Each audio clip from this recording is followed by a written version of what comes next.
கொண்டிருக்கிறது. அதே சமயத்தில் நம்ம ஸ்கேர் ஜெராபியை வற்புறுத்துறா, நீ ராணியாக என்னை ஏற்றுக்கணுன்ட்டு. நம்ம நலா அங்கிருந்து தப்பிச்சு சிம்பா இருக்க இடத்துக்கு வந்துடுறா. அங்கே சிம்பாவை காப்பாற்றின காட்டுப்பண்ணியை வேட்டையாடவும் துரத்துறான்.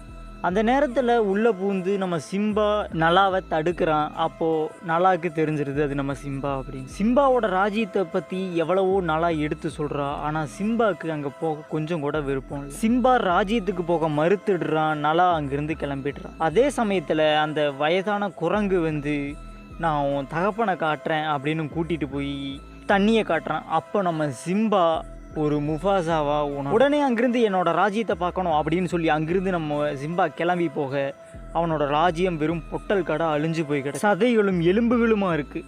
அந்த நேரத்தில் அங்கே காட்டு பண்ணி அங்கே இருக்க காட்டு ஓநாய்களை திசை திருப்பி கூட்டிகிட்டு போயிடுறான். சிம்பாவும் நலாவும் அங்கே போகிறாங்க. அந்த சமயத்தில் ஸ்கேரும் ஜெராபியும் அங்கே சண்டை